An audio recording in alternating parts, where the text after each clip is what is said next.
Thanks. Let's start with the roll call and then we'll move to the Pledge of Allegiance. Chairman Wizard, Here.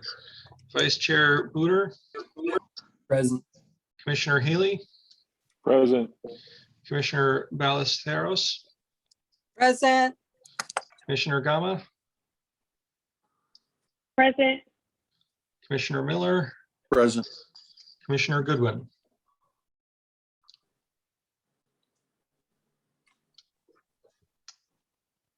You have a quorum. Thank you so much. Commissioner Miller, would you do us the honors, please? Certainly. I pledge allegiance to the flag of the United States of America and to the republic for which it stands, one nation, under God, indivisible, with liberty and justice for all.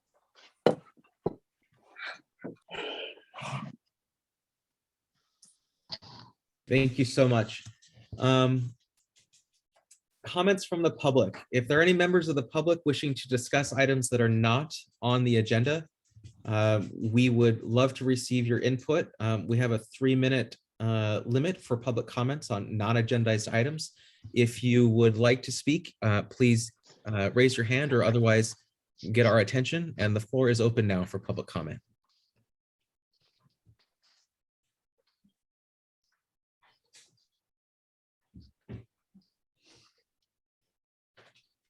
And then has anybody called in on your phone?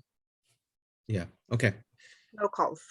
So just in the interest of time, we will close the official public comment period, but if someone were to come back in and say that they missed it, they were running late, we can reopen it to hear their comments. But just to keep the meeting moving, we will go to presentations. Item A is a service award for Rocio Perez, 15 years of service.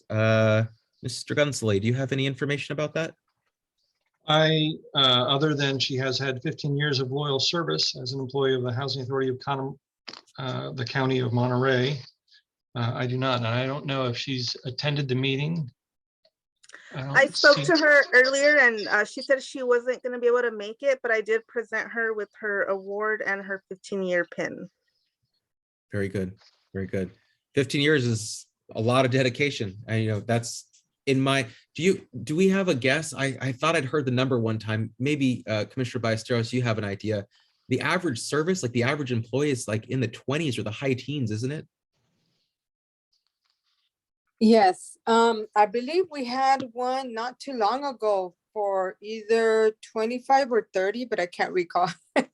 Yeah, it's a testament to the dedication people have for this mission here in Monterey County to serve these families. And so I'm just glad that to see that there's so much love for this work, and I'm grateful for our employees and everything that they do. Is there any other commissioner comments or questions about this this presentation for item A? Okay, very good. Presentation item 4B, modification of the existing easement access at Car Lake. Hey, Chair Wizard, it's Vice Chair Booter. I just wanted to let everyone know I'm on the board of the Big Sur Land Trust. Okay. I don't believe there's an action item today, so I'll probably recuse myself when we come to voting on it, although I'm a huge fan of the organization, obviously. So I think I'll just kind of keep quiet today, but I just wanted to let everyone know that. I think that's a very appropriate disclosure. Thank you so much, Vice Chair. Who will do this presentation? Oh, yes. Yes, Chair Wizard, thank you, and Commissioners, thank you, and nice to see everyone this evening. So yes, I have, we've been in conversation with Darlene Sturgeon, and in the past had the pleasure of meeting with Mr. Gomez, and again, our condolences for your loss. We also have met with Mr. Acosta as well. So thank you. It's nice to see you again. And I wanted to thank Gabriella for all her help. She's just been fantastic to work with as well. So thank you so much. So I have a brief presentation about the land trust and about the matter before you. So Gabriella, can I share can you give me the power to share my screen?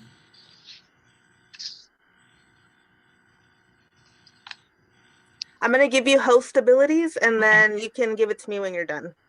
Okay, you can tell me how to do that when we're done. Sure.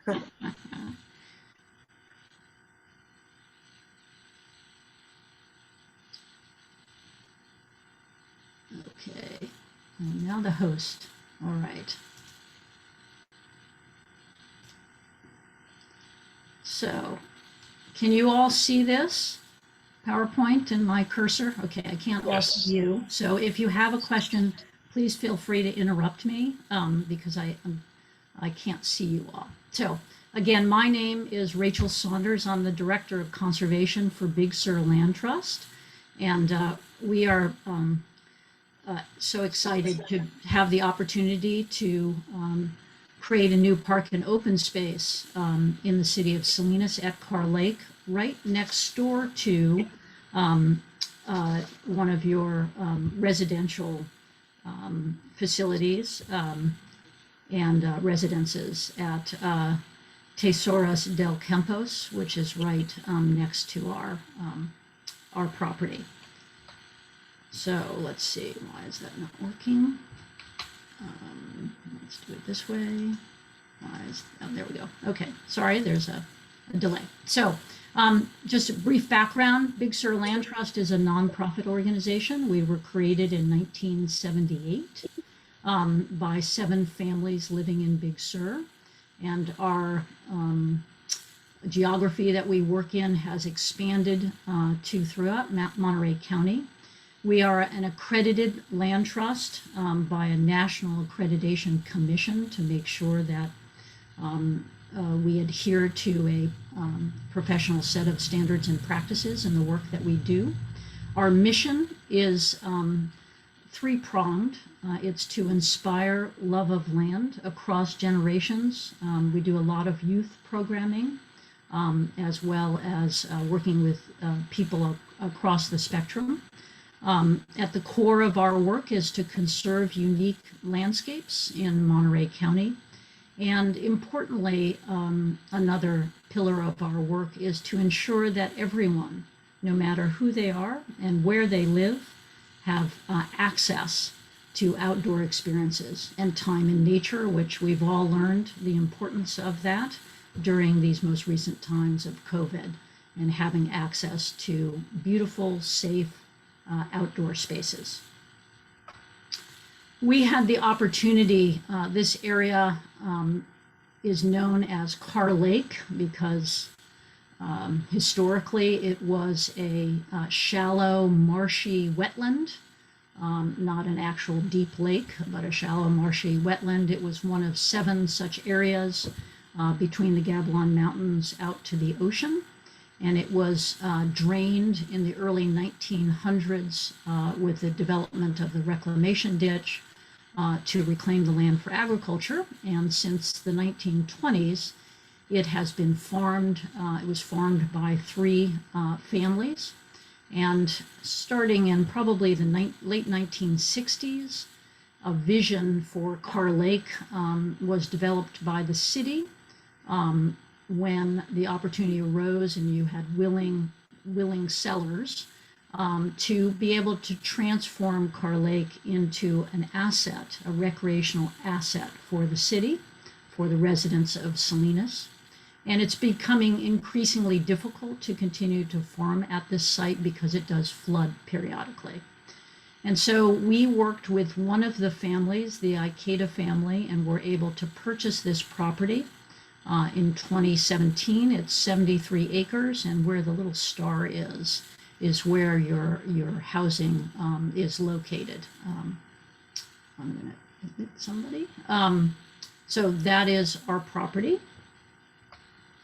Our goal is to work with community to design, build, and maintain this multi-benefit park and open space. As you can see from the statistic here at the bottom of the slide, the city of Salinas has the percentage of park space available to residents is far below other cities of this size, 160,000+ residents. There are only 1.7 acres of accessible park space per 1,000 residents as compared to the average for a city of this size of over 4 acres. And so there's a strong desire among residents in Salinas for additional parks and open space. And so we have been working with residents directly, over 1,000 residents since beginning in 2017 during our park design process. And many of those residents are from the housing complex that's owned by the Housing Authority right next to our property. We've engaged people in a number of different ways. We have a little restoration demonstration garden, about a 1/4 acre, that actually looks very lush compared to this photograph here in the upper left-hand corner. But we have been engaging residents in the hands-on activity of planting and maintaining that garden, which is flourishing right now. We've held at least 5 major community meetings at Sherwood Hall to engage community in actually helping us design what this new park and open space will look like. And we had a community meeting this past fall at the property as well. And again, many of the residents living in the housing complex have attended this meeting. We're working with a community organization called the Center for Community Advocacy, who is helping us with community organizing and engagement of residents.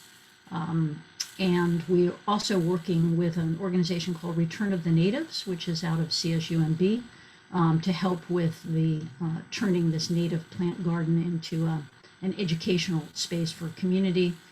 They have also been working with a number of schools in Salinas to bring school groups out.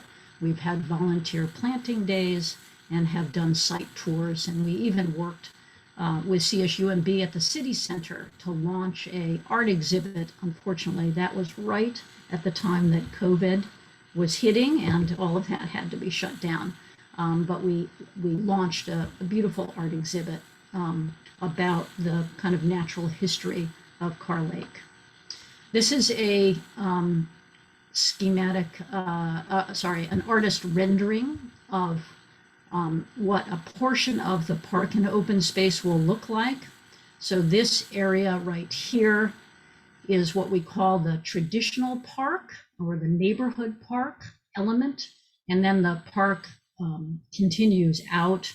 The largest portion of the park project is the open space, which will be restored habitats and recreational trails.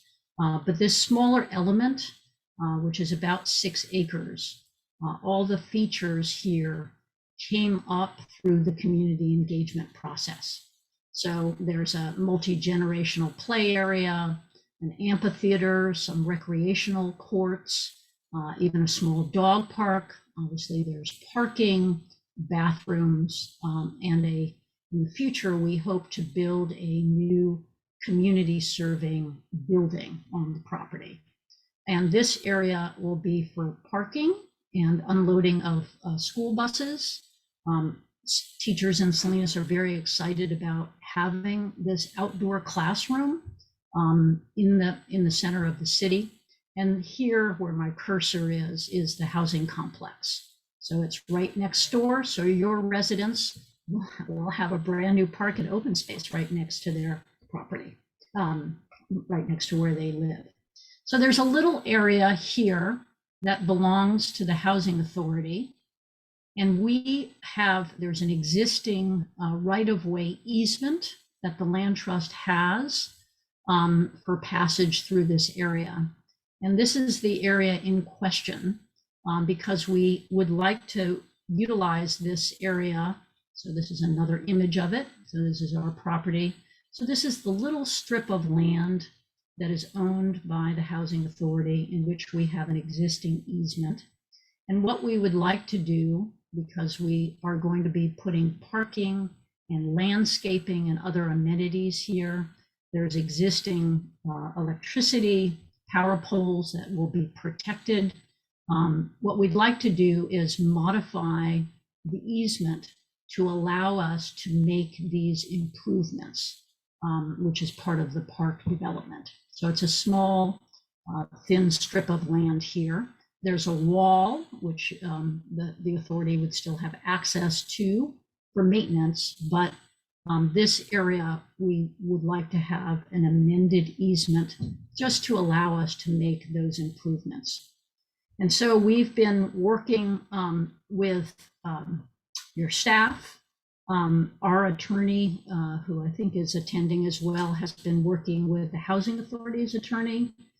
As I mentioned, we met with Mr. Gomez and Mr. Acosta back in June of 2020.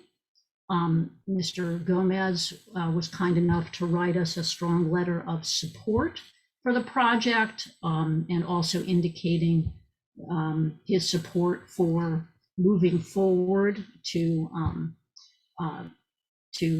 make adjustments as needed to help facilitate the project.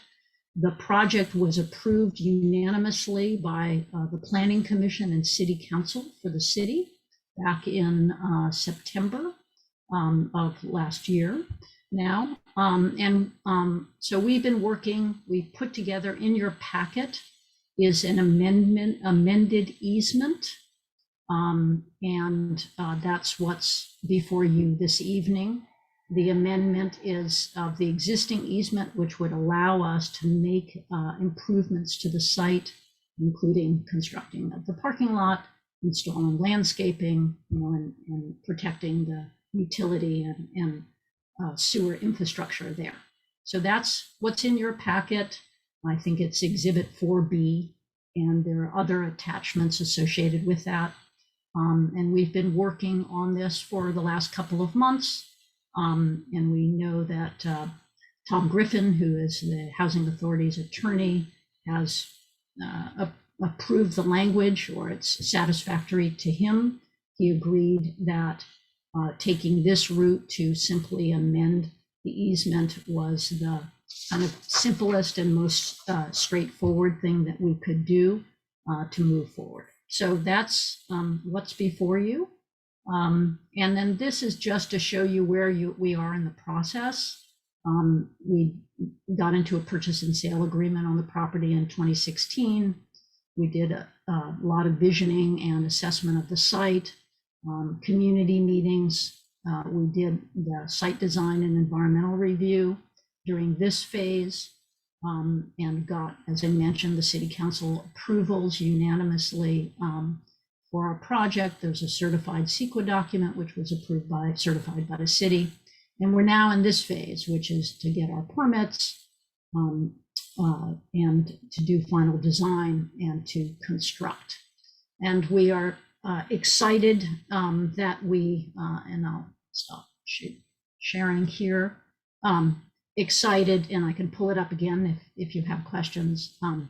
We were recently, the city of Salinas and the Land Trust were each recently awarded roughly $8.5 million to do 2 different projects in the city, and the Land Trust got one of those grants. This is Proposition 68 for the development of new parks and open space that will help us with that funding, and private funding will be able to build that neighborhood park portion of the project while we continue to finalize design for the larger open space. So we're very excited. There were only 100 or so grants given in this round of funding, and the city of Salinas got 2 of those. The Land Trust got 1, and the city itself got another for another project. So we're very excited to be able to move forward. And with that, I thank you for allowing us this kind of time, and happy to answer any questions that you may have. Thank you so much, Ms. Saunders. And I think it's critically important that we provide access to the outdoors and room for people to breathe. So I appreciate your request, and I'm curious to know if any commissioners have thoughts, questions, concerns. I have a question for her. Yeah, This please. Okay, this is Kathleen Ballesteros, Rachel. Yes, hi. I grew up in that area, in that neighborhood when I was a young girl. So I remember where there was no development back there, but I just wanted to ask a question. So knowing that it probably has, but it's just a common question. So they considered, because of the park and the development, and just in case, when it rains or it's stormy, they have the storm or drain water, all that set up. Yes, that's an excellent question. And as anyone who's lived there, as you described, you know that area fills with water. So Carr Lake is an important flood detention basin for the city. And so the hydrology there is very important to understand. And we have integrated that into our design, and we work with consultants who have expertise in hydrology. And they have been integrally involved in the whole design. And so part of the goal is to help manage those floodwaters. Great. So that's part of the goal of the project. Okay, thank you. Thank you. Any others? No questions, Chair, but just, it sounds like an incredibly awesome project for as long as that's been ag land that is flooded about every time, we get a good storm. It'd be great to see that land used for something that'll give us a lot of public benefit. So I applaud you for all your efforts in going forward with it. Thank you very much. Really appreciate it. And it's really the community and the residents who live there who have been so integral in developing the concepts for this park. So if it wasn't for the community members, we wouldn't be here. So thank you. Well, thank you so much. I appreciate your presentation. We look forward to having your request returned to us. And I know that as much as Vice Chair Buder supports both organizations, he will act appropriately with regard to his public conflicts. So thank you for your visit and your time this evening. Thank you. Moving on to our consent agenda. These are items that are typically considered routine and without much fanfare, so we don't have a full presentation unless requested by a member of the public or the board. We have item 5A, the approval of the minutes. Let me just, so for the record. I had a question on this, Chair Wizard. My packet, at least in the order I would expect it to be in, was it? Oh, it's after. Let's see. I don't think are the minutes done yet? Mr. Minutes Rivera? are not completed yet. It's a filler page. Okay, well then we will table this item 5A and return when it is next available. Going on to item 6, the reports of committees. Commissioner Ballesteros, do you have anything from personnel? Yes. Please go Yes. ahead. Okay, thank you. We did have a meeting and everything that was that was presented and discussed is on the agenda under new business. Very good. That works out well. Commissioner Gama, do you have any news from Finance Development? No, we did not have any meeting this month due to not having any new business. Okay, easy enough. Commissioners Ballesteros and Miller, anything from Michi or Affordable Acquisitions? I was not able to attend the Michi meeting, so I believe Kathleen was there though. Yes, I was, and I'm gonna pull out my notes so I could recall. I know that there was some discussion. There was a temporary budget that that Mr. Rose had brought, and I abstained from the vote because I didn't get all the information in regards to that. And there was I guess it was also Mr. Rose mentioned about that he wanted to request a checking account. He was gonna be pressing for a checking account of 150,000. So I'm not sure if that was presented to Darlene at all from Mr. Rose. And I think that's all that I remember, because I had to leave the meeting early also. So, Mr. Chair, may I interject a bit in terms of what happened during the meeting? Hold on just a second, Mr. Rose. Commissioner Bastos, do you have any other report, or did you finish? yeah, I'm done. And Thank that's you. for both Michi and Michi AA, or just? Yeah, they're both together. Okay, very good.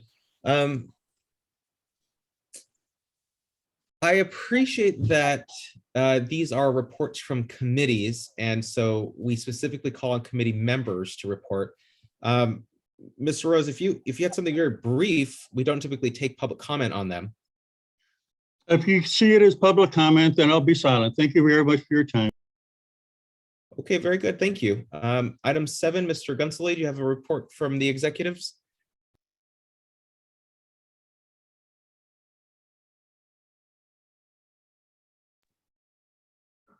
I'm sorry, I can't hear you.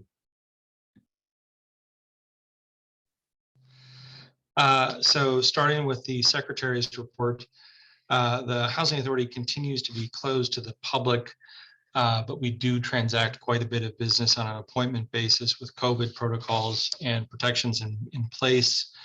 With the uptick in the Omicron virus, the HR department has coordinated with all staff to be retested after the holidays. And so folks are completing that, I think, this week. And we continue to take very seriously kind of the COVID protocols that are in place, including a health screening before the start of your day. The agency has begun the process of reunifying with its affiliated entity, HDC. We are working with the Board of Supervisors on a process for soliciting applications for a tenant commissioner. And the Housing Authority processed a waiver request to HUD in conjunction with the city related to the Salinas Home Key Apartments project. And then, is that all you're looking for at this time? And then we have the other reports as informationals, or do you want me to comment on other reports at this time? No, just your independent work as the executive, and we'll get into the various subcommittee information later. Very good. That Any concludes. questions from the executive and his report? I do. I have a question, Chair Wizard, to Tori. So when the ad hoc committee met with the Board of Supervisors last week, I thought that they said it was okay for the current tenant commissioner that she could still continue to be the commissioner. Is that correct, Tori? I believe that was their impression, and that they were going to look into it. Okay. But yes, I believe that was their position. Okay, thank you. Thank you. Any other questions or comments for the executive? Yeah, I had one. Tori, I think aside from a perfunctory meeting to allow us to continue having remote meetings, I think this is sort of your first full HACM board meeting. And I guess my question is just, how are things going? So I think the agency has more challenges than they have time right now.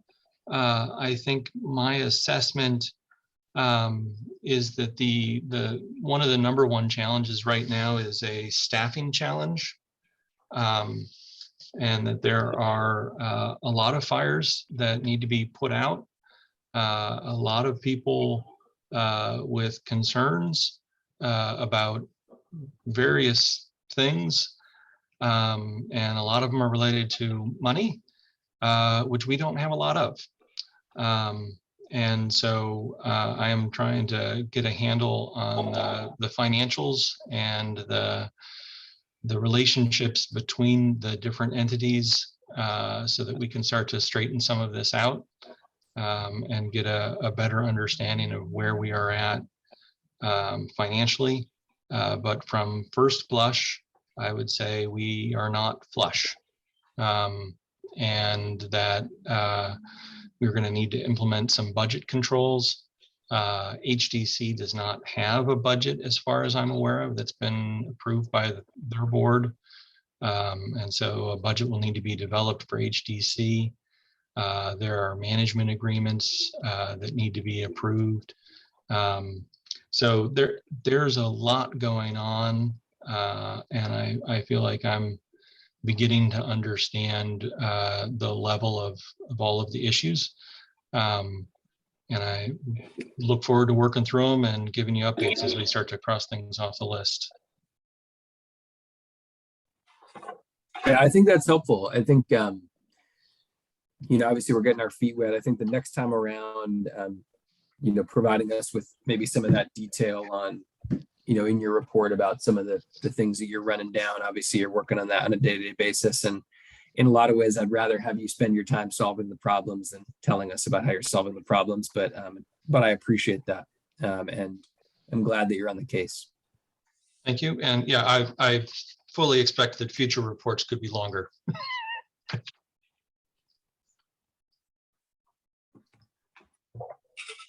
Okay, other questions, comments for our executive? Okie doke. Seeing no more, we will move to item 8, new business. There is a string of job position resolutions, and then a couple more business item related things for the executive director.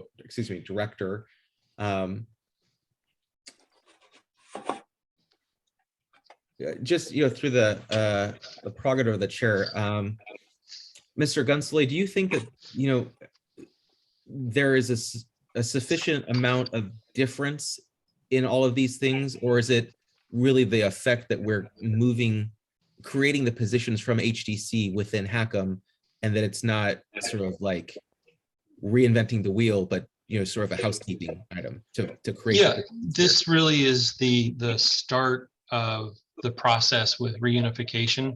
So these positions need to be created here at the Housing Authority so that the HDC employees have a place to move to, and then we can begin to offer them positions.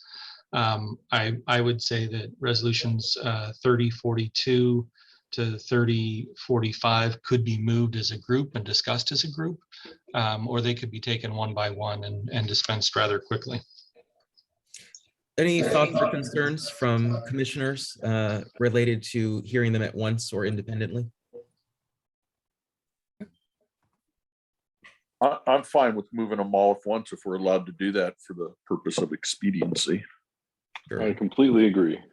Okay, well then let's do that. We'll hear items 8A, 8B, 8C, and 8D. Authorization to add job position housing development analyst, authorization to add job position project manager housing development, authorization to add job position director of housing development, and authorization to add job position finance officer housing development, respectively, as a single item. And I would love to hear the report from whoever will be doing that. I'll handle that. I think Darlene had put them together, but she is taken ill. So what we have done is taken each one of these positions and created a path for existing HDC employees so that we would be able to offer them a position here at the Housing Authority.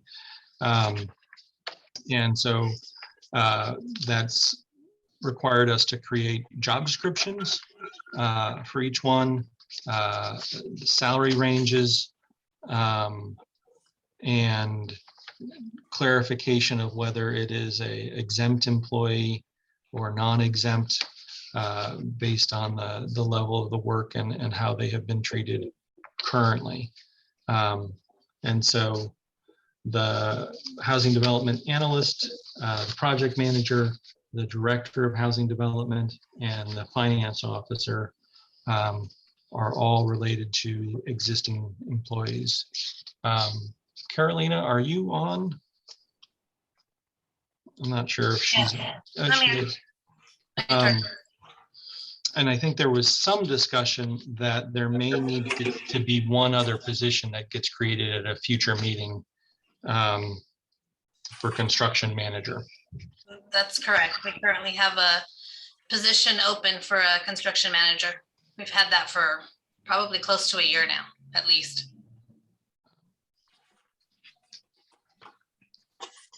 That may be coming down the pike, but it's not. But it's not is not for your consideration today. But I just wanted to be clear.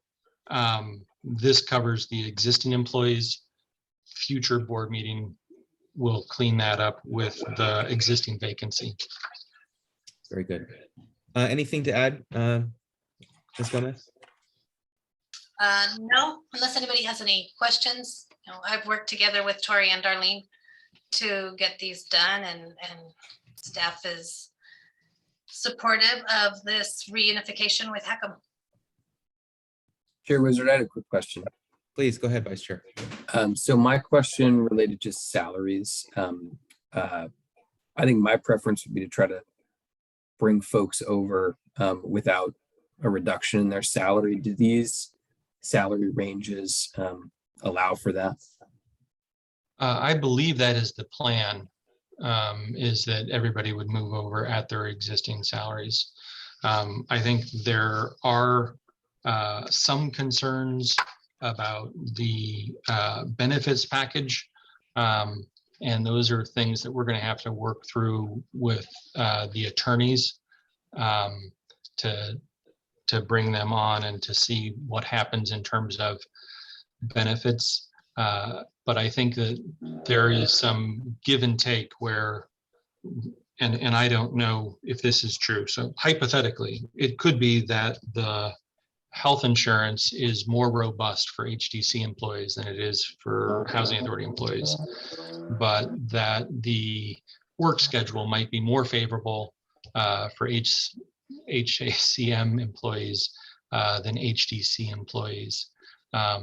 And so, you know, there are going to be some transition issues and we might hear some complaints, but I've pledged to bring the HDC folks in and talk through and where we have flexibility and where we have options, we'll consider those. And where we don't have options, I'll be upfront that we don't have that as an option.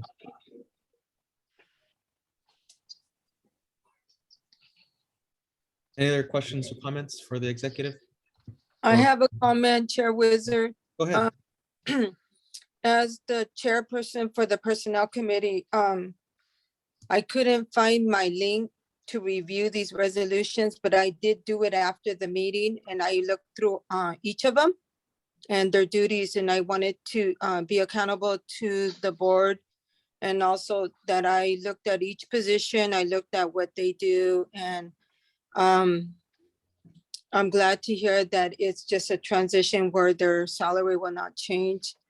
And just to let you know, I did review each position and their duties. Thank you. Thank you. And I appreciate that from, you know, the chairperson of the Personnel Committee. That's, you know, that's why we send you there, is to help us with those things and report back. So I think it's helpful for you to share those thoughts. Thank you very much. Final call. Anything from other questions? Okay, well, we'll go out to public comment. Members of the public wishing to comment on either or any combination or all of items 8A, 8B, 8C, and 8D, the job position descriptions to create the positions within HACM to transition HDC employees across, please raise your hand or otherwise get our attention, and you have 3 minutes for your public comment.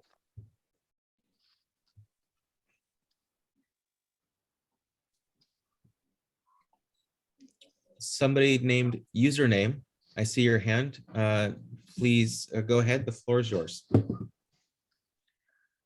Hello, my name is Adriana, and I am an employee in the Housing Programs Department.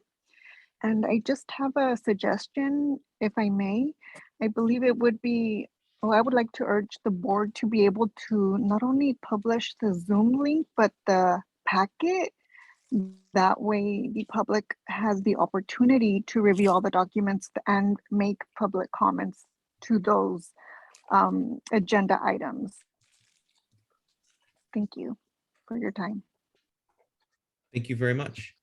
Any other members of the public wishing to make public comment on items 8A, B, C, or D, the authorizations for the new job descriptions?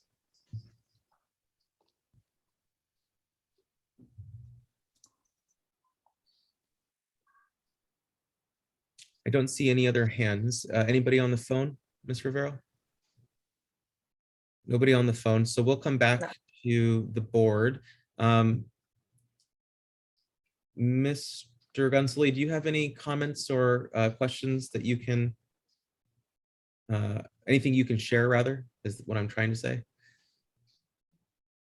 On these items? No, I mean, I think we've described it.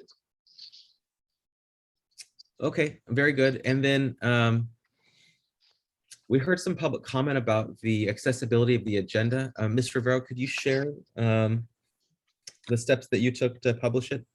Yeah, so it's actually currently available on the website. If you go to HACM's website, when you first go on there under news and events, it shows the date and the link is available for the agenda. Also, if you click on the board page, it also gives you another link to the same agenda, which includes the Zoom link and the full agenda that I emailed everyone. So it's there. Yeah. Okay, thank you. I know it can be difficult to find. I just want to make sure that for the benefit of the public record that we've described a couple of different ways to access it, because you know, this is the public's business and they should be able to be as much a part of it as they'd like. So thank you very much. And I also want to add, it's also available on our social media page and our YouTube page. Great, thank you. So we've heard the staff report and public comment, and have before us items A, B, C, and D, 8 A, B, C, and D. Is there a motion to take all or some of them? Chair, I will make a motion that we approve resolution 3042, resolution 3043, resolution 3044, resolution 3045. And I believe that's the last one for these, correct, Troy?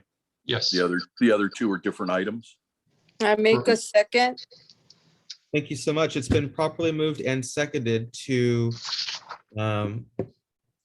approve resolutions 3042, 3043, 3044, 3045, which are items 8A, B, C, and D respectively, to add the job positions for Housing Development Analyst, Project Manager Housing Development, Director of Housing Development, and Finance Officer Housing Development respectively. Roll call vote, please. Commissioner Wizard. Aye. Commissioner Reuter. Yes. Commissioner Healy. Yes. Commissioner Ballesteros. Yes. Commissioner Gama. Yes. Commissioner Miller. Yes. And I believe Commissioner Goodwin is still absent. Oh, she has joined us. She has joined us. And I heard a yes vote. Yep, Commissioner Goodwin. The motion passes unanimously. Thank you very much, and thank you for your patience on combining those questions. We'll move to 8E as in Edward, resolution 3046, delegating authority to the interim ED to perform certain related functions. Mr. Gunsley. Yes, so this item is useful in conveying to our partners and largely banks, but other interested partners, contractors, that the interim executive director has the same authority as the executive director would have. And normally when the housing authority would hire an executive director with that title is included in the bylaws, and formally the housing authority has delegated a number of different types of authority to the executive director just by position. And so a separate resolution wouldn't be required in the future when you hire a permanent executive director.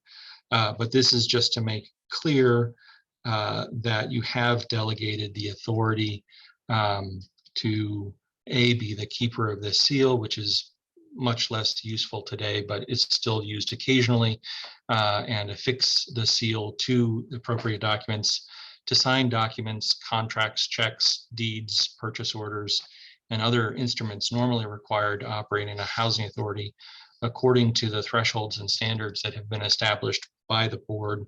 And I would add, with the general board direction and oversight. And so this is helpful in just a day-to-day running of the housing authority. I'm asked to sign many, many different things. And this just gives me the authority to sign them. And I'm happy to answer any questions. Thanks for that report. Any questions from the commissioners?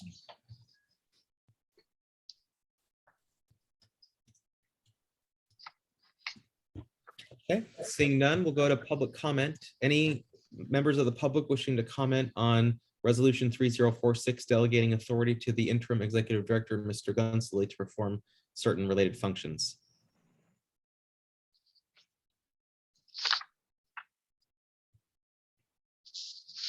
All right, and seeing no one and hearing that there's no one on the phone, we'll bring it back. As I understand it, it's pretty straightforward that an executive director would naturally be authorized to do these things. And because we have an interim executive director, we just want to kind of belts and suspenders, make sure that we are not getting out ahead of ourselves and that no one can say, well, he wasn't technically authorized. So if there is a motion and a second, we will dispense with this business. So I make moved. Oh, go ahead. I heard Commissioner Healy move. Is there someone to second? I'll second. Thank you so much, Commissioner Miller. It's been properly moved and seconded to adopt Resolution 3046, item 8E. A roll call vote, please. Commissioner Wizard, Aye. Commissioner Reuter, Yes. Commissioner Healy, Yes. Commissioner Ballesteros, Yes. Commissioner Gama, Yes. Commissioner Miller, Yes. Commissioner Goodwin. Yes. The motion passes.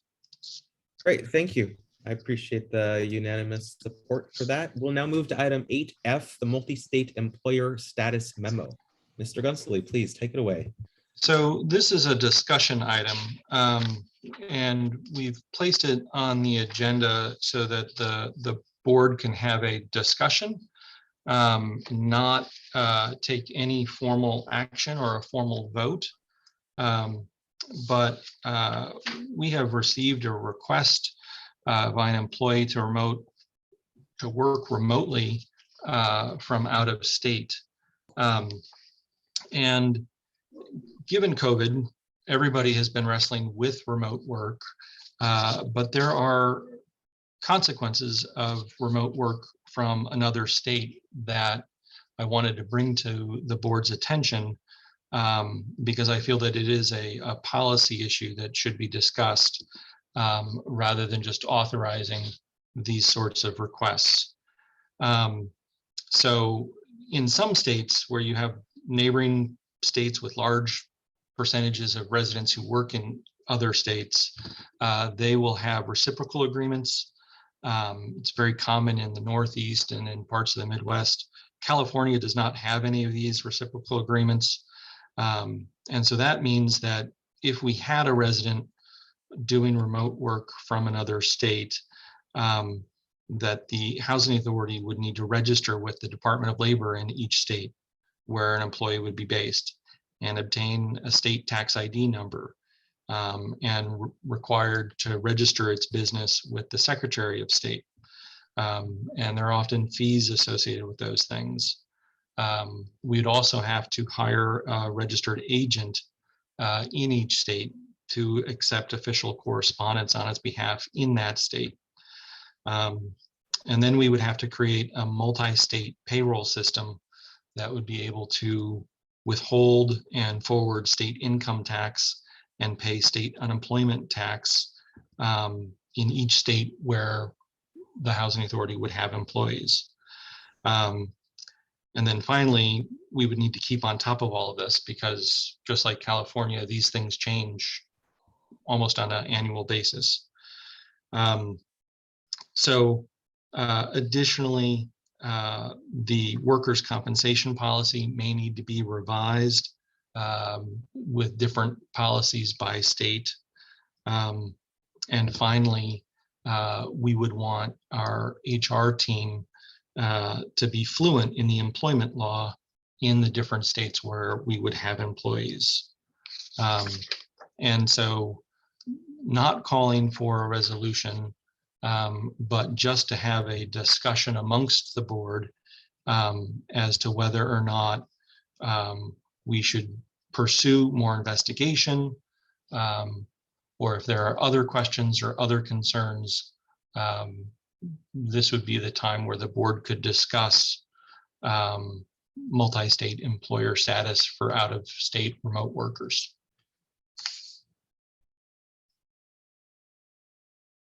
Thank you for that update. I see Vice Chair Booter is unmuted. You want to lead it if you have any questions or concerns?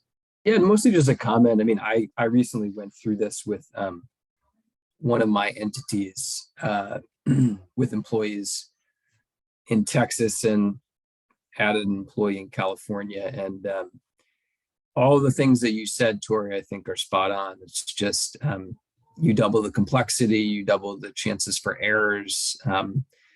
There's time and cost associated with the compliance, and again, additional opportunities for kind of unforced errors, and somebody's got to go through and make sure that they're in compliance. And then I guess the other question for me is just the just what is the precedent? Who's allowed to work remotely from another, significantly remotely from another state, and who's not? And I'm just curious if we've thought that through.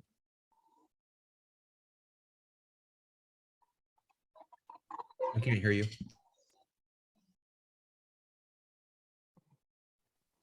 At this point, we don't have a policy on out-of-state remote work.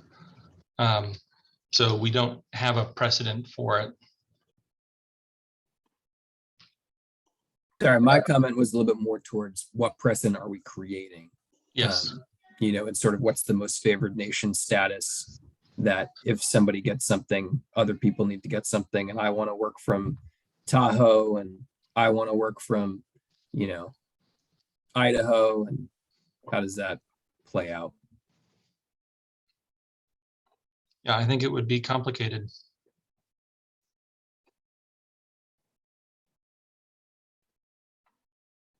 Commissioner Miller? Thank you. So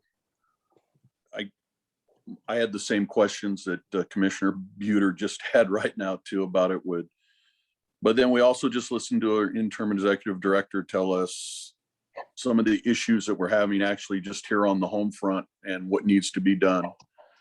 And I personally don't know, with everything we're going through, with everything we're trying to work through now to get these organizations back in line to where we got to be, if that's really something that we want to take on as an organization and put more work on our employees that are already having a lot of work put on them. So I just don't know if it's going to be that beneficial to us. And then, the same thing that Hans brought up, it scares me if you allow it for one and then say you're not going to do it for another, and then all the issues that come with that. Why does that person get to do it, but I don't get to do it? And I just think it could create a lot of issues for us and a lot more work that I don't think we should really be doing with everything else that we're demanding of the employees within the two organizations. Thank you. Thank you, Commissioner Miller. Any other questions or comments from commissioners? I would just offer that should we decide to pursue a policy as such, that it be truncated chronologically for a year or some limited fraction, so that we can have a limited time period for the board to review its efficacy. Thank you very much, Commissioner Healy. Commissioner Ballesteros. I wanted to say, one of the things that I noticed when persons work remotely, sometimes an employee can take advantage of working remotely. And because we weren't, the supervisor isn't there, you know, to either supervise or at least have an eye out, you know, what the employee's doing. And that's really, it's on the employee. So an employee working out of state, I think it would double. But I heard Tori mentioned that there is staff shortage right now and there is staff concerns. So I agree with the other commissioners. It will have to be something that we would have to review, discuss. But currently, to me, it would be a risk because the accountability would be very low, and not being able to know if that person's actually working, if they're working out of state. Plus all the other things that Tori mentioned, you know, all the, you know, you have to sign up, you know, you have to sign up with the, you know, register the business and all that it entails. So that's it. Thank you. Thank you so much. Other questions or comments, Commissioners Gama and Goodwin, if you have anything to share? I have a question. Go ahead. Has this been tried in other offices, housing authority offices? And what, if so, what was how is it working? I'm not aware of this with other housing authorities, but it's not something that you would necessarily run across. It's not to say that it hasn't been done at housing authorities and other places. I do know that in the Northeast, you will often have employees who live in one state and commute to another state, but those are usually situations where they have reciprocal agreements. Like people live in Pennsylvania and they work in New Jersey, or vice versa.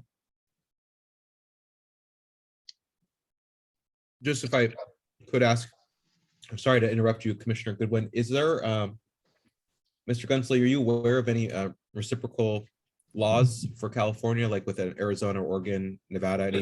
There are none. Okay, thank you.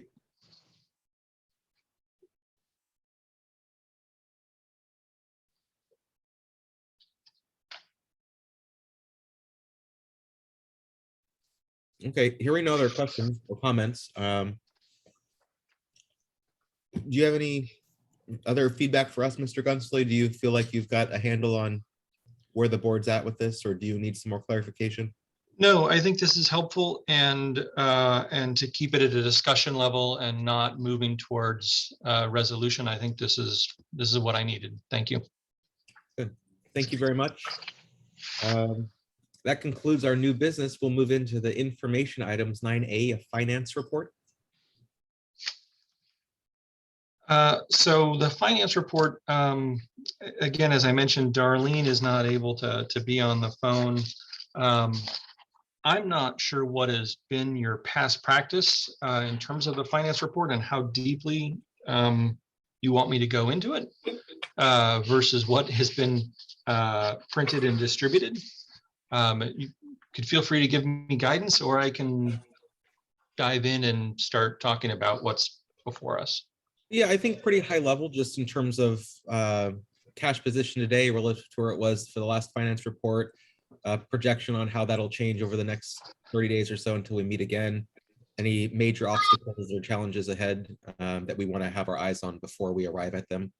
Yeah, so I think when you look at the finance report, and I will say that I am still trying to get to the bottom of what a true unrestricted cash position is. And so, at a high level, there are positive things happening where revenue is exceeding budget expectations and expenses are below budget. And those are all the right direction for those things. And when you look at the end of the balance sheet, and at the end of the budget comparison, you see that there is net operating income. But I think that the thing that concerns me is, even with all of these things moving in the right direction, most of the net operating income is all restricted income. And so when I look at this, I see that for the period, the year-to-date actual for the Housing Authority is a net operating income of $327,000 and change. And that's not a ton of cash, and it certainly doesn't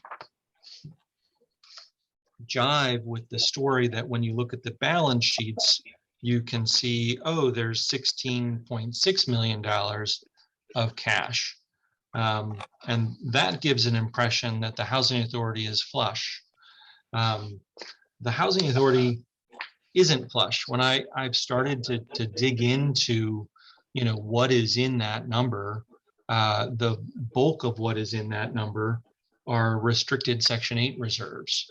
And then the other bulk are restricted operating revolving accounts and capital reserves and replacement reserves and security deposit accounts associated with the different properties.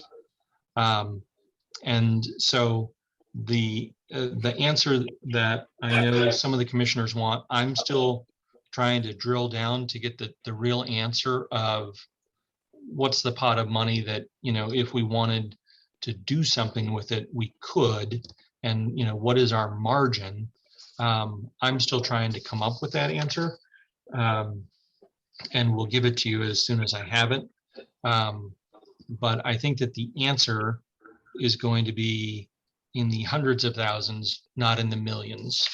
And so I think for me, that's kind of the big takeaway from the financial report is,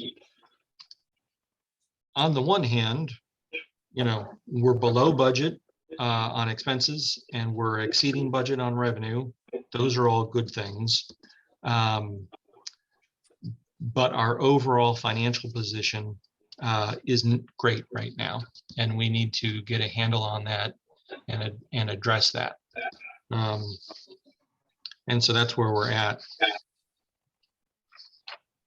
That's Yeah, very helpful. sure. News. Sure, go ahead. Yeah, the only other thing I was going to say is, it may be a little bit misleading too. We need to bear in mind that we have an HR director position open and a finance director position somewhat open that's being filled in a consulting capacity. And so those are two, reasonably high dollar positions. So we just need to keep that in mind. The other comment I had was, I think it's important for us to also get a handle on, HTC.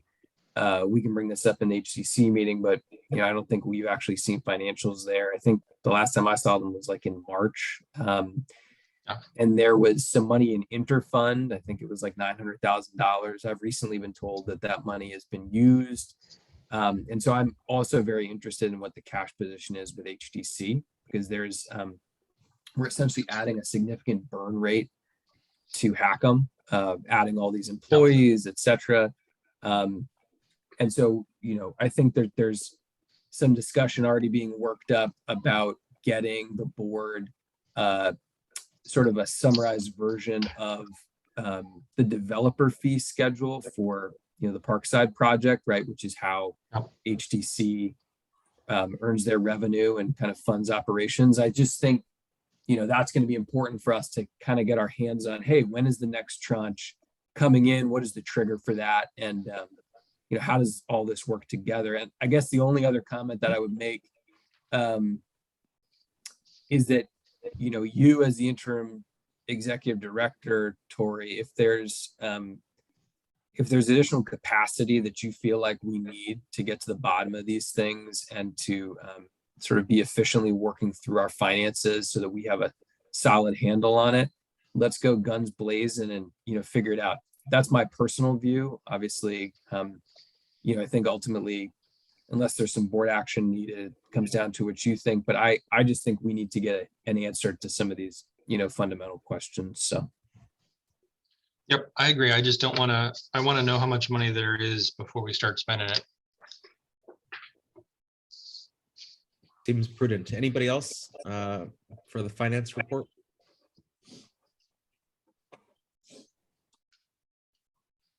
Okay, moving to item 9B, the Human Resources Scorecard Report.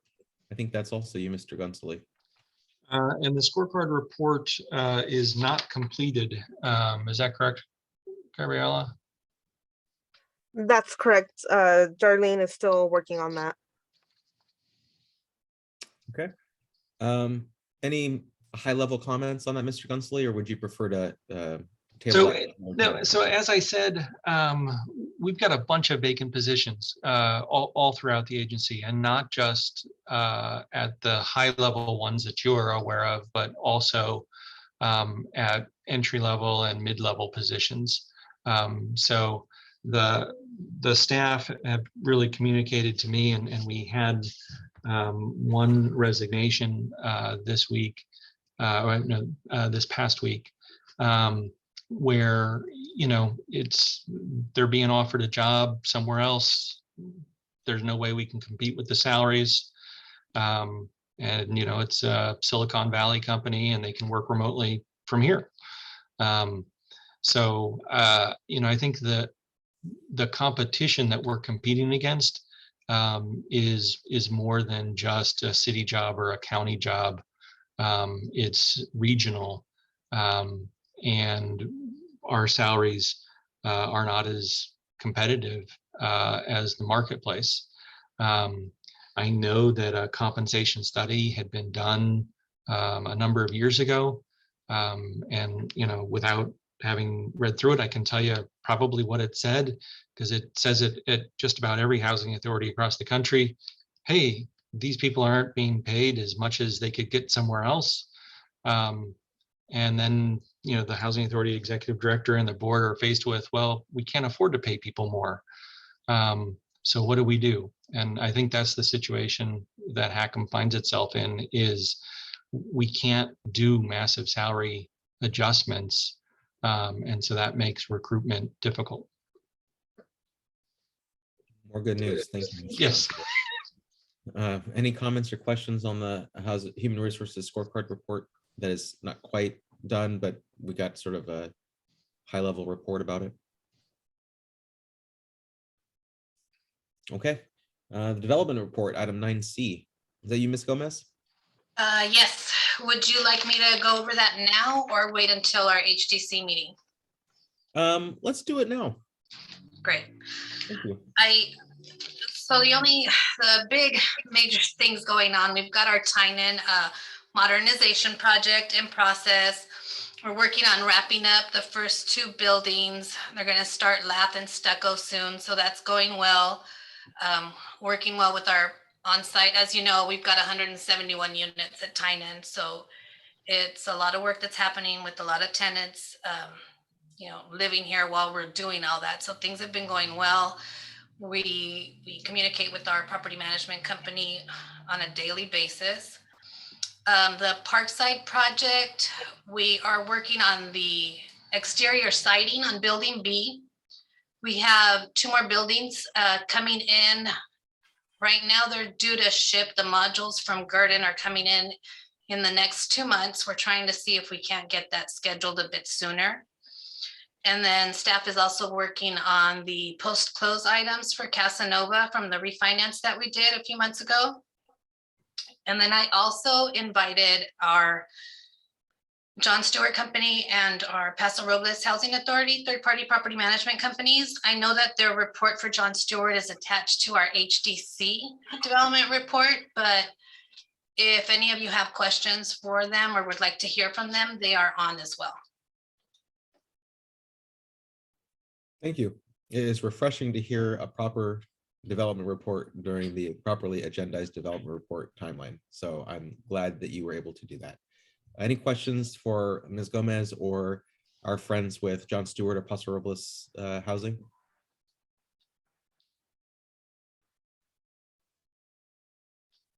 Okay. Thank you so much. Appreciate the other folks being here a little early. Oh, go ahead. No, Chair Wizard, I was just, since we haven't had a chance to speak much with them and since they made, the time to join us, I was just curious if the folks from Paso Robles and from John Stewart could just introduce themselves and maybe just give us a quick rundown of how things are going, at their properties, the properties that they manage for us. That is a wonderful suggestion. Great idea.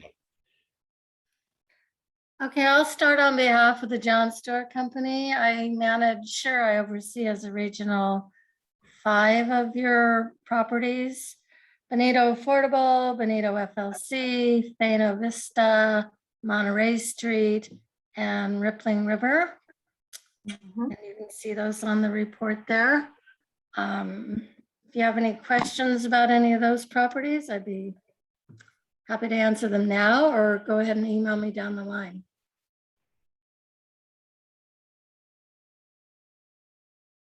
Any major changes in the last several months, or any bigger items coming down the pike with regard to, repairs or renovations or anything worth? There's been some repairs pending. Had a lot of trouble getting things scheduled due to COVID, such as a lot of windows need to be repaired at Benito and Monterey Street. We need to get inside to be able to do that.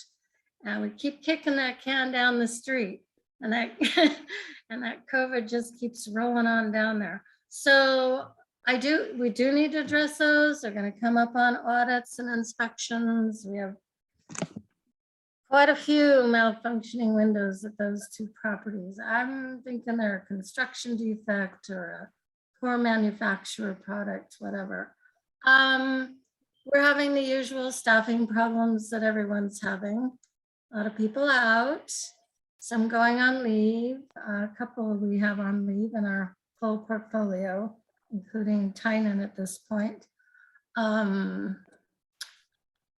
Yeah, just COVID-related delays and trying to get vendors out, trying to get major projects done that I don't know are critical. I'd love to get some more paint on Rippling River, things like that.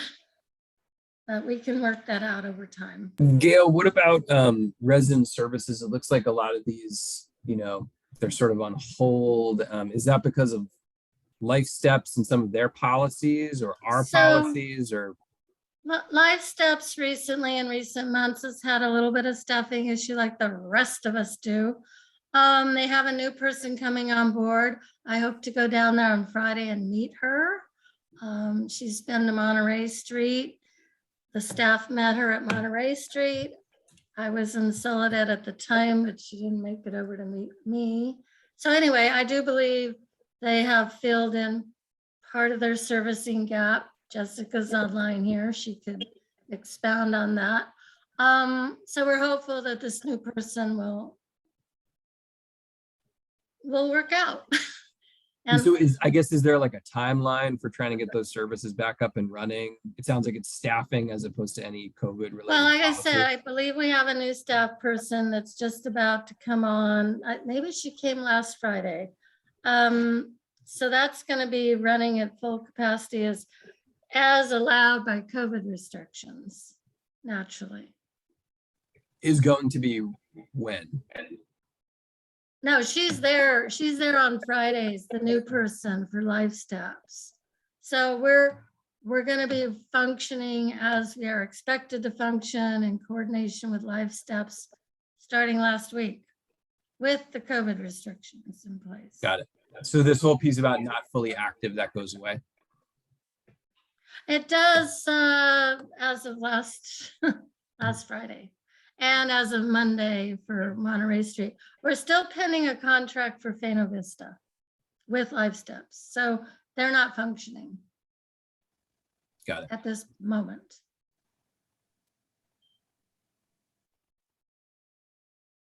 Thanks very much, Chair Booter. Thank you, or Vice Chair Booter, and thank you, Ms. Topping. It was good to hear some details about the properties you're working on, and we encourage you as you're able to visit us some more and kind of provide those ongoing updates. Thank you.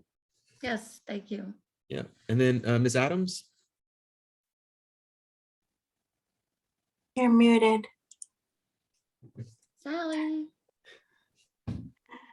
Hello, I am Sally Adams, and I am the regional manager overseeing Tynan Village. And I, as you know, that there's the modernization project that's currently in process. So a lot of the capital work that we have projected is on hold until that that is completed in two of our buildings. And we currently have 2 vacant units, and all our reporting are on time. I am working on completing the welfare exemption filings, and also pending the information for the annual owner certification that should be coming up pretty soon, and due in around April. Our resident services are currently closed due to the COVID restrictions, and we are pending direction from our CEO as to when we're going to start those for Tynan. Sorry, the CEO of the John Stewart Company? Correct. Okay. How are those different than the resident services at the other locations? The resident services at Tynan are conducted by our employees versus the resident services conducted at from Life Steps, which is a third-party company, and they have their own policies and procedures related to COVID and their restrictions. Okay. And how long have they been have the services been on hold? For a couple of weeks now. Okay, so basically the Omicron surge. Yes, correct. Got it. Okay. Yes. Perfect. Thank you. You're welcome. Thank you so much. Appreciate your report, Ms. Adams, and of course the invitation for your return extends to you as well. We would love to hear updates as you're able to provide them. Yes, thank you. Thank you. Moving now to item 9D, property management, Mr. Acosta. Good afternoon to everyone. I just have a couple of things to say about the report. It gets mentioned on there, we received our REAC score for property 804, which was a 90. We're happy about that score. Despite all the shortcomings with COVID, we were able to get all the units inspected. We had a positive score, and we're glad and happy for that. We also completed the TCAC audit file in physical inspection for Castroville. That went well too. We haven't received a response from TCAC yet. They stated within 30 days, but that still hasn't happened. We still haven't had a response. As a team, we're working right now on welfare exemptions. We just received them from the county, so we have to get those completed and submitted for the properties. They're due on the second week of February. We also need to work on the spectrum reporting for TCAC. We have to wait for TCAC to release the new packet for the AOCs and the POPs for 2021.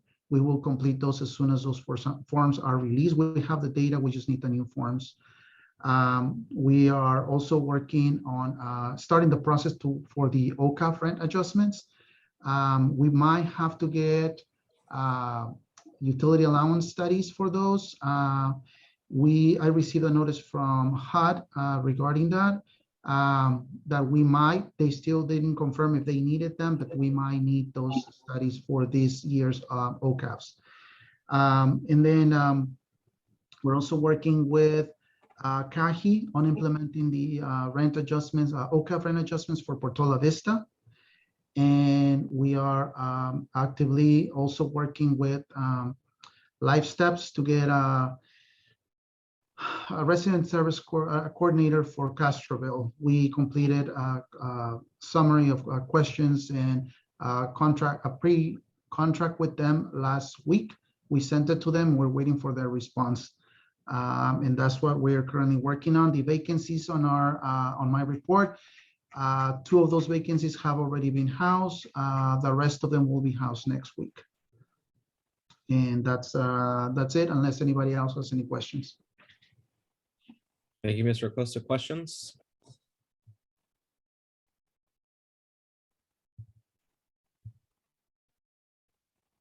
All right. Housing programs, item 9E, Ms. Madera. Yes, good evening, everyone. I would just like to report that staff is continuing to work and finish all the annuals that we're currently working. I'm also going to be working with my staff on some of the COVID waivers that expired on December 31st of last year regarding our inspections. So I need to coordinate with our inspector and also with our subcontractor so we could complete all the inspections. They need to be done by June of this year. So that is one of the things that I'm working on.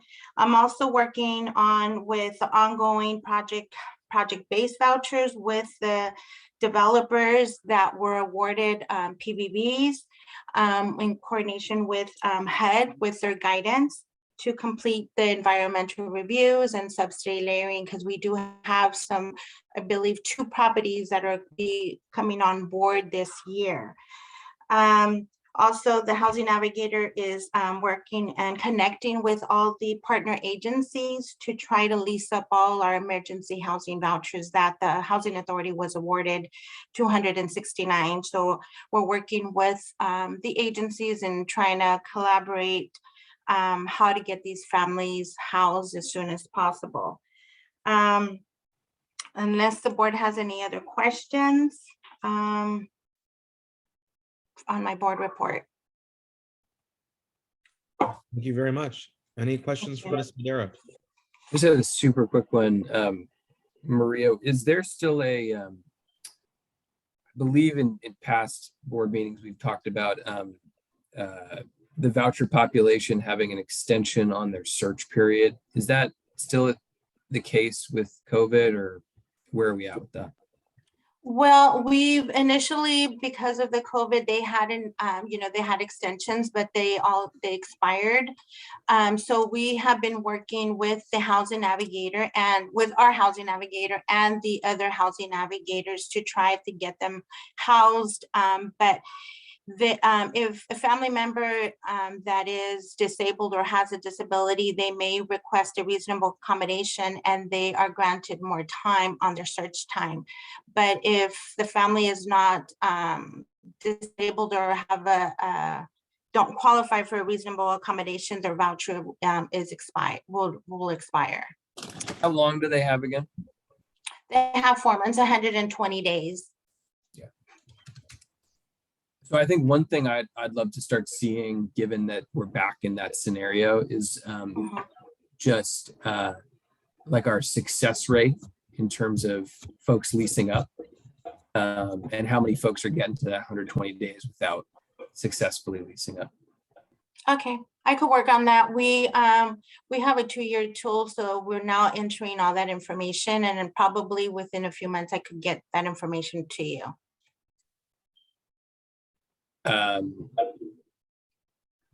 Within a few months? Well, probably within I I could see what we have currently in Yardi. I'm looking at the 2-year tool right now. Yeah. Oh, okay. And so Commissioner, 18% lease up within the first 30 days. And then 40% lease up within 30 to 60 days, 38% within 60 to 90, and then 4% in 90 to 120. But what that doesn't show are people who were not successful at all. So this is just people who were successful. That's the easy number to give you, that's tracked and we're able to share. The more difficult number would be the true success rate of, if we issued 100 vouchers over 120 months, how many of those people lease up? And that's more difficult to tease out. For the past year, that success rate was 70%, which, given the market, isn't awful. I've seen success rates much lower in kind of your San Francisco's, but it's not an awful success rate. It's not great. We'd love to do more. Yeah. And we can come to you with some ideas to get the success rate up. Awesome. Yeah, I think that would be a great, obviously we have a lot of fires we're trying to put out, but you know, something for us, I think, to think about and, you know, try to move. I think that should be a number that we use as a you know, a benchmark for us, and that we try to move up over time.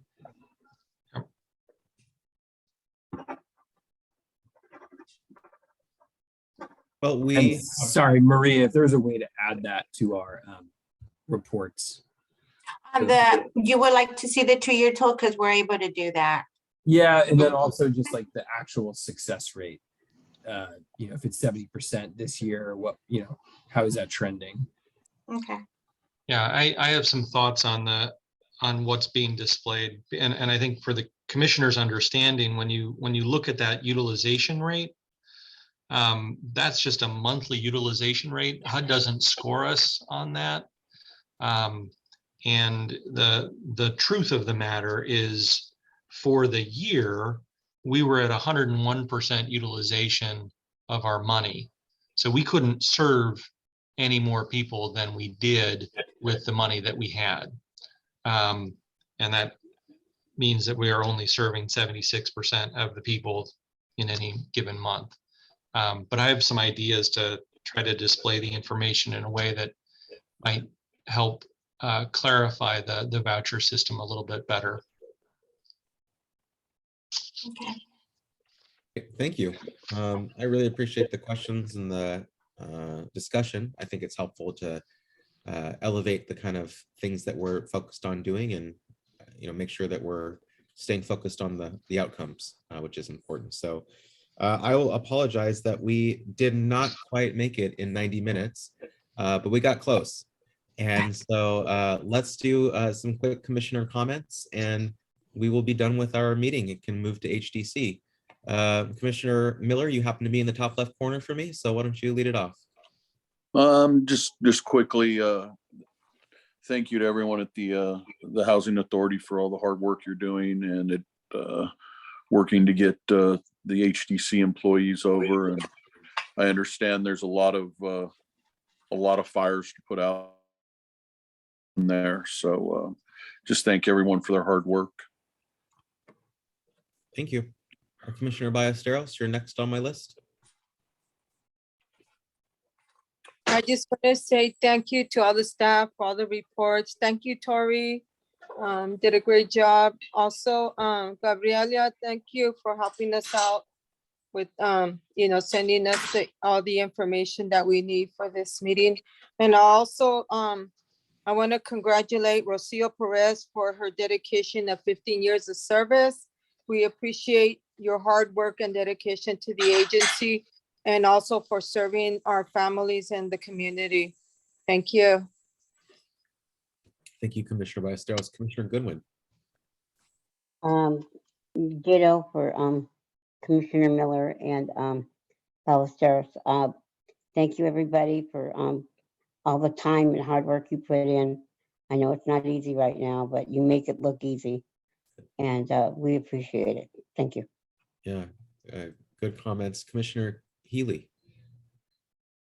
I don't know that I could add anything substantive to the comments that have already been made by the commissioner, so I'll pass this evening. Great, thank you so much. It is getting harder to go at the end because people offer such great comments. Commissioner Vice Chair Booter. I wanted to thank the John Stewart folks for being on the call and for joining us in force, it appears. It's good to see you. And also, I'd echo the comments on, Ms. Perez, 15 years. We appreciate that, that loyalty and, congratulations. And I guess just a shout out to folks who are filling in roles that are challenging. Tori, Carolina, we appreciate the work that you guys are doing, and looking forward to putting out some of these fires and pushing things forward. So thanks so much. Yeah, great, thank you, Commissioner Gama. I would just like to commend also Rocio for 15 years of service to the community, and also welcome Tori. Very glad to have an interim executive director at this time, and then to thank all the staff for all their hard work and dedication. Thank you very much. And I would just say that I was grateful to receive the more thorough reporting on our development report. Glad to have our friends from John Stewart join us, and appreciate the serious but succinct reporting on the budget situation and the human resources scorecard report. So there being no further business agendized for this meeting is adjourned. Thank you, everyone.